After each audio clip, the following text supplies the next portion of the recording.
Salut à toi, je m'appelle Jules, j'ai eu 477 au Taj Mahal et je t'aide sur ce compte à réviser les 20% des questions qui reviennent dans 80% des cas au Taj Mahal, à les comprendre et à les faire parfaitement. Aujourd'hui, petite question dénombrement, donc calcul. Dans une équipe de 8 personnes, on désigne un responsable, un adjoint et un secrétaire. De combien de façons peut-on pourvoir ces 3 postes? Je te laisse réfléchir 5 secondes et on corrige tout de suite. Pour ces questions de dénombrement, on va réfléchir toujours de la manière suivante, en 3 différentes étapes.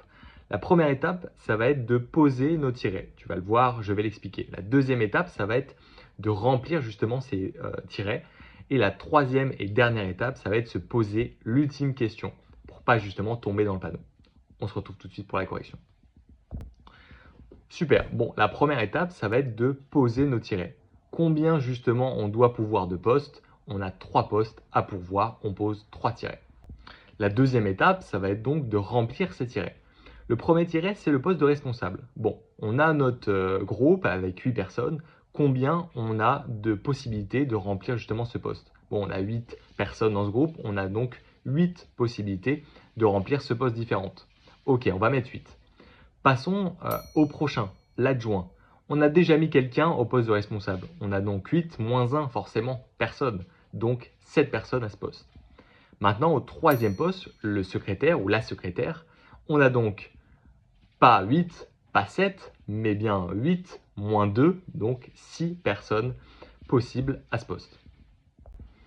Super, on a tous nos tirets de remplis, 8, 7, 6. Et en dénombrement, la technique des tirets veut qu'on va multiplier chaque tiret entre eux. Donc 8 fois 7 fois 6 possibilités est égal à 336 possibilités. Maintenant, ultime étape, on va se poser cette question. Est-ce que nos tirets qu'on vient de poser représentent des éléments qui sont différents entre eux? Est-ce que le responsable, il est différent de l'adjoint? Est-ce qu'il est différent du secrétaire? Bah oui, absolument.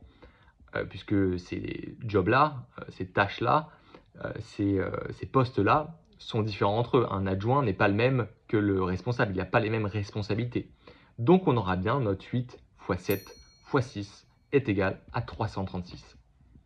Parce que oui, si je t'avais posé une question différente, par exemple, on cherche à prendre 3 personnes d'un groupe de 8 personnes. Bon, très bien. Ces 3 personnes-là, on les prend d'un groupe, hop, on les met quelque part. Bon, en fait, là, comme on ne te dit pas qu'il y a des postes distincts, c'est-à-dire que si on prend, admettons, 3 personnes, 3 noms de personnes, Jean-Luc, Jean-Jacques, Jean-Sébastien. Jean-Luc, on prend un, Jean-Jacques, on prend 2, et Jean-Sébastien, on prend en 3. Mais c'est exactement le même groupe que de prendre Jean-Sébastien en 1, Jean-Luc en 2 et Jean-Jacques en 3. En fait, ces postes-là, ils ne sont pas distincts, c'est la même chose, c'est le même groupe.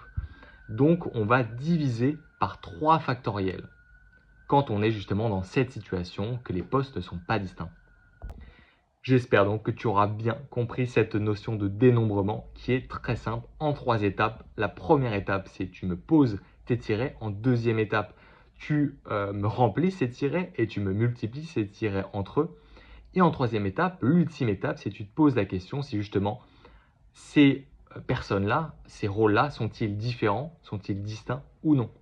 Si oui, tu me divises pas. Sinon, tu me divises par le nombre de personnes que tu voulais, le nombre de postes que tu voulais, factoriel.